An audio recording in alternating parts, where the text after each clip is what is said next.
everybody, welcome back to the channel. Today I'm doing something different. I'm not doing a movie review or a show review. I'm just talking about shows that I've been watching.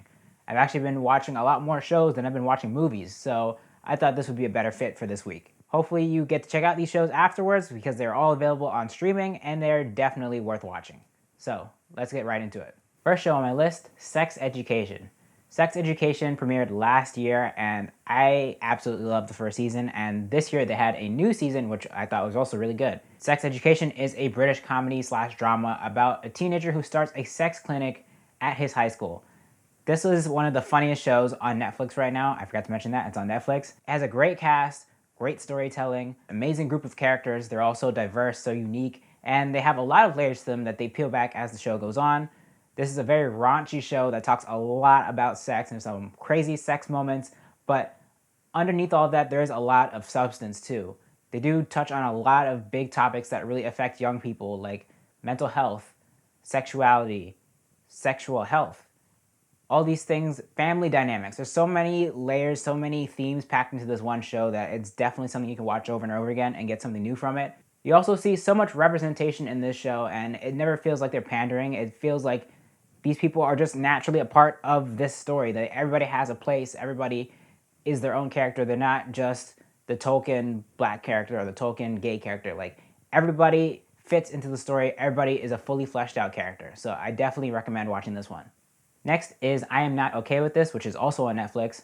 This was done by the same person that did The End of the Effing World, which is a series I also really loved. This tells the story of a girl who discovers she has psychic powers and is trying to hide it from her friends and family while she tries to figure it out. When they first announced the show with a trailer and a poster, people took one look at it and thought, okay, this is going to be some ripoff of Cherrie. After watching it, I have to say it's not the same at all. The themes are different, the characters are different, the tone is really different. Now, it is dark like Cherrie, there's definitely some really dark moments, especially towards the end, but overall this does have more of a lighthearted coming of age vibe to it. There's definitely comedy, really funny characters, romance. There's a lot of stuff. It's like a high school drama slash comedy, but there's that supernatural element to it. So it's definitely worth watching.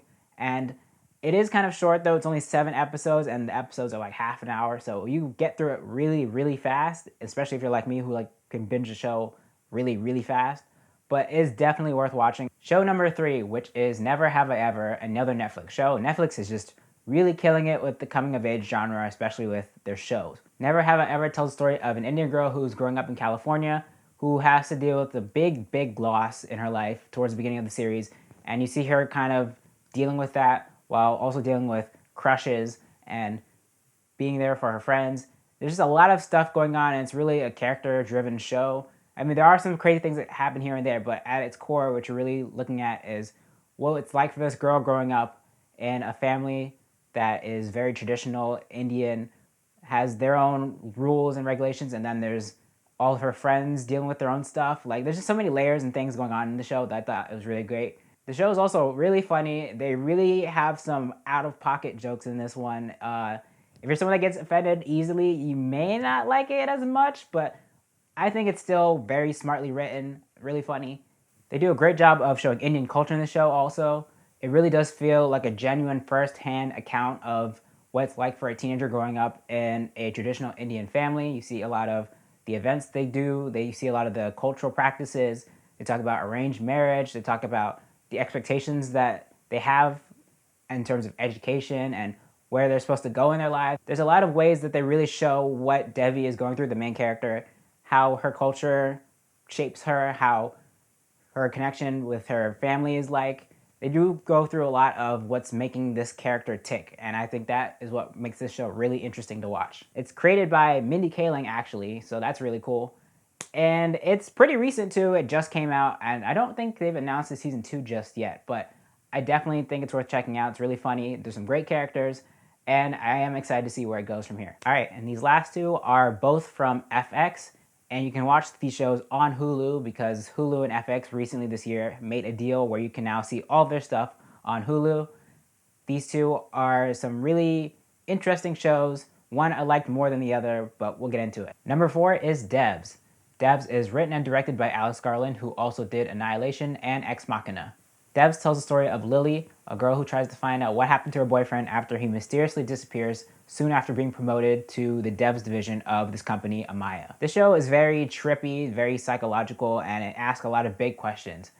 If you're someone that likes very artsy, very metaphorical stuff, then I think you'll really enjoy this. This talks a lot about free will, the nature of the universe, of time. It talks about technology and how that plays into the world we're in today. It's a very, very crazy show. Now, I'm not gonna lie, in the beginning, I wasn't totally feeling it, partly because of the performances. They kind of have this very, especially Lily. Like, Lily's character has this very monotone way of speaking, and it took a little bit of time for me to get behind that. And in the beginning, there was also something she was doing that I didn't totally get behind. As the show went on, I enjoyed it a lot more, especially as they got into more detail with what the devs team was working on. That was an interesting mystery to solve too. There's a lot you could talk about with this show, and especially if you're watching with your friends, you can definitely have some really interesting discussions here.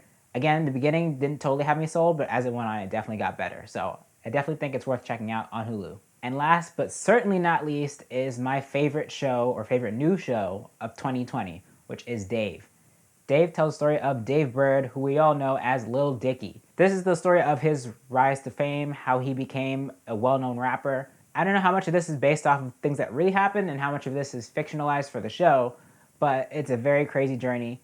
This show is the funniest show I've seen this year, hands down. On the surface, it's a very over-the-top, really wacky show, but there's actually a lot of substance to it that I don't think a lot of people realize, especially the critics. If you look at the Rotten Tomatoes score, which I try not to do often, but it was interesting for me to see that this was at like 50-ish, like 55, 56, almost 60 last time I checked, I think.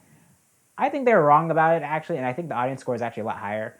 But on the surface, yeah, it seems very raunchy, it seems very focused on the shock factor, or at least it seems like that, but as it goes on, you see there's more substance to it. They talk about mental health, they talk about body image, they talk about what it's like being famous, how that affects your relationships, your friendships. It's a very well done show, and there's a lot more layers to it than I think people give it credit for. So it's definitely worth checking out. Some really great performances from Lil Dicky, his friend Gata.